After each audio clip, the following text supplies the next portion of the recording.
Welcome back, this is CerealSnax. Today I'm looking at a game called Guild Wars 2, and if you've seen some of my previous videos on Guild Wars 2, you've known that I've covered a number of items. Today this is just a stress test, and luckily they didn't get rid of our characters. So you can see here I'm kind of showing off my Asura character. She's an engineer, and I threw down a healing turret. You can see the little spinny rocket ship shaped thing that pops down. It heals you over time. It's kind of a neat little turret thing. And then of course the rifle turret, which can shoot obviously rifle rounds. So the engineer has a number of turrets they can use. The only problem with these turrets is it reminds me a lot of like a shaman in World of Warcraft, where you're kind of stuck in that location when you throw the turret down. So right now the engineer to me feels like a weaker class. You can see kind of the skills that I've got here. I've got a healing turret. You've also got Elixir H, which is like a healing thing, and then there's the healing turret again. You can see I picked the turret right now.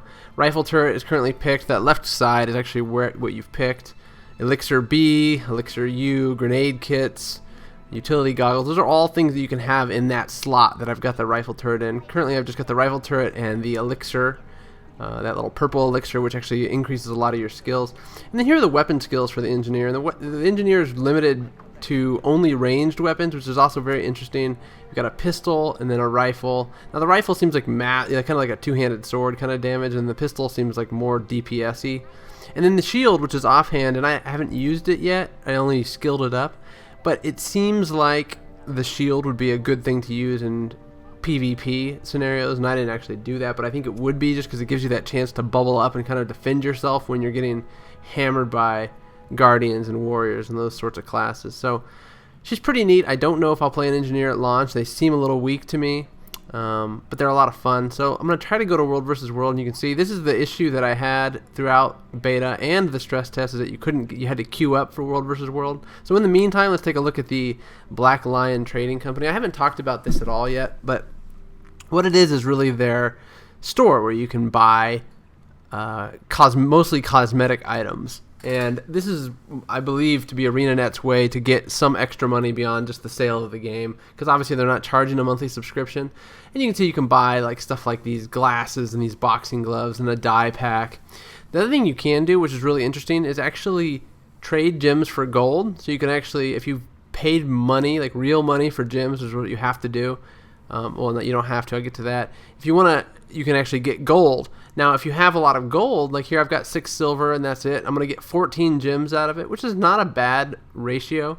So you could potentially buy these cosmetic items just by playing Guild Wars a lot. So you can see this is the auction house. So that's kind of a neat it's not a pay-to-win game in any stretch of the imagination. There's all kinds of different things you can buy. You can see in the top row you've got promotional items, obviously style items, which you can actually preview on your character, which I like to do even without buying them, just to see how goofy they look with them, without even having to buy them. You can see there's like boxing gloves. There's this cook's outfit, which makes it look like a chef, obviously. You know, all kinds of different things. I'll walk through these really quick. They're probably going to add more. I mean, definitely going to add more when the game actually comes out, but it's very interesting to see what they have already. And as you can see, the costs are not bad. I'm not sure exactly how much money 700 gems is, but I believe, I'd like to say it's like 700 gems is like $7. I may be wrong on that, so don't quote me on that. Ringmaster's hat, you know, $2 possibly. So it's not like expensive stuff, but I'm not sure that I would pay for it necessarily, but some people will. So hopefully they will, because it'll actually make the game better if they do. So you can see you got other stuff like these tournament tickets to get into special events that they're going to have. Just all kinds of stuff. Services, upgrades for your bag slots. Now, this is one thing I kind of disagree with, that they force you to have to pay real money for expansions to your bags. You can get pets. And then they've got the boosts, which will obviously let you level up quicker and craft quicker and all that sort of stuff. So that's kind of typical, kind of like Tribes Ascend and those other games that have this kind of system. You can get, you know, your bank access, merchant access, salvage kits, that sort of thing through the store. So obviously not pay to win, but I think they've got some good stuff in there, and I think some people will actually use it more often than others. So I like what they've done with it. I think it's a good model. I'm really looking forward to just seeing how all this works out when the game goes live. You can see I'm still trying to queue up for World vs. World. I want to show you a little bit more of World vs. World. I made a little video about it. prior to this one, but I just wanted to show it again, especially from the perspective of a team that's not doing too well. My last video was actually, the team was doing great, so it's really hard to kind of see how things work when you're just steamrolling the other team. So perhaps I can get in here in a minute. Right now I'm running around the Asura city, which is incredible. You can see these like spheres that are floating, and up above there's a huge cube. They almost remind me of like the Borg or something with their big cubes. So I keep queuing up and I just can't seem to get into it. So I'm not going to go into Eternal Battlegrounds. I keep trying to, but might go someplace else. Let's go yeah. See, immediately you can get into the other battlegrounds. The Eternal Battleground seems to be the most popular for people to be going into, but they have 4 of them, so if you're just looking for some PvP, it really doesn't matter which one you go into. So okay, so you can also see that this particular one you can portal to other places. Right now we're fighting the Isle of Janthier, Stormbluff Isle, and of course Sorrow's Furnace is ours, so we can go to any one of their like Borderlands area. In the Borderlands areas there's battle going on. The Eternal Battlegrounds is like the center and the main battleground of everything. They've also got these guys that kind of give you tips and tutorials standing outside here. You know, what am I supposed to do here? How do we even know when we're winning? Blah blah blah. All the stuff that you need to know is here. And truthfully I haven't read much of it because with these stress tests you only get 4 hours to play. I don't want to spend a lot of time just reading the stuff, you know. So we're going to log into the battleground here, and it's taking a few seconds to load into here. There we go. So we got the tutorials and all that stuff. Now you can see that the map again, Eternal Battlegrounds. So I went through that thing, and right now I'm on kind of the Borderlands, and probably what I'll do is try to get to the other side so I can actually get into the Eternal Battlegrounds, because that's really where I like to go. It just seems like that's where everybody likes to go, and that's why there's always a queue. And hopefully at launch they will address that, because of course it's a stress test, so it's to be expected, but hopefully that's not something that persists at launch. So here we go. I've made it into the Sorrow's Furnace Eternal Battlegrounds area. That guy actually just threw down a little flag, and that actually increased my run speed. I don't know if you could tell. And here's a Stormbluff Isle warrior. He's kind of wandered off in the wrong spot, so we're going to chase him down. You can see the guy with the little thing, you know, the little green like flag thing that's helping us run and giving us ability boosts. And he's jumping in the water, so this will be cool. I can show you kind of some with the water. The water combat in this game is incredible. I love just the bubbles that go everywhere, and the water is just very... they've done it better, I think, than any MMO has done it in terms of the underwater stuff. The last time I really liked underwater combat was actually EverQuest, which is really embarrassing to say because I don't even know that underwater combat was that great. World of Warcraft, the underwater combat was nothing to really be impressed with, and more often than not that was just annoying because you had to go up and get air all the time. It was hard to get like water breathing in that game.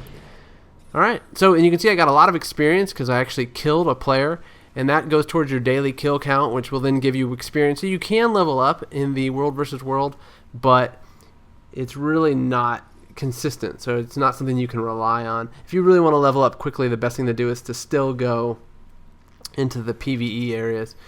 And it looks like we're fighting at Wild Creek Run over here, and we've lost Stone Mist Castle, which is really the central castle on the map, and now they're flanking us at Wild Creek Run. So you can see these Stormbluff invaders are coming in. We've got Isle of Janthier invaders also, I think, are the ones that took over the Wild Creek Run. So we're kind of being attacked on both sides. So my expectation is this is not a good place to be for us, for Sorrow's Furnace. So, you know, of course you take out some of these stragglers, but those are small victories. And you can see this assassin, I keep calling him an assassin, but it's an engineer character. I really like her fact that she's ranged, but I also feel relatively weak compared to the other classes that have melee options. Because when you get up close, the ranged weapons just don't do the amount of damage that the other ones do. And you can see these Isle of Janthier guys have really got this Wild Creek Run defended well, and we don't have anybody who's been able to purchase a ram. It's a stress test, so none of us have any money. So to take a keep or any kind of base like this without a ram to ram the gate is really kind of a fruitless endeavor, because you really can't shoot the gate down. I mean, you could, but it takes so much time. And meanwhile, you can see these red rings of basic destruction that they're raining down upon us, there's nothing we can do. You can see I'm actually edited some here. I'm going to get some supply, but unless somebody builds a ram, it's really not going to do any good. One thing to note is if you are playing World versus World, you always want to find these supply depots and always have 10 supply on you, because if somebody's building a ram or a catapult, that extra 10 supply that you can donate to the cause of building that ram or catapult can mean the difference between a win and a loss. So you always want to try to do that if you can. I'm just fighting some of these Stormbluff invaders now here that are in between Wild Creek and our main base. They've come down from the Stone Mist Castle, which we just lost. So we're kind of getting pushed back further and further. You can see I'm in a real bad position. I'm in between the water and Stormbluff, and my guys are on our bridge trying to defend the bridge, but I'm kind of stuck on the other side of it. So, and you can see I'm not doing too well. I've got some issues here with, basically I've gotten flanked. Not only are our bases flanked, but now I'm stuck on the opposite side of where I want to be. So I got my little turret down, but of course we've got NPC Marsh Drakes attacking me here, so it's not going well at all. So this is really just a good example of what can happen when you're outnumbered, outmatched, and you get flanked by the other two worlds. In World versus World, it's very dynamic because you've got obviously 3 servers fighting each other. So if 2 of the servers more or less, if they kind of band up against another server, you really are going to have a hard time of it. Now they won't band up together forever because you obviously want to have a clear winner, and so eventually they will go against each other. Very reminiscent of Dark Age of Camelot if you ever played that. A lot of times the realms would band up together to take out another realm, but then inevitably they would fight each other, and it really lends itself well when you have 3 teams. When you just have 2 teams fighting each other, it's usually one-sided, but when there's 3 teams like this, it really creates a dynamic atmosphere that I really enjoy, and I think it's going to be great when this game launches.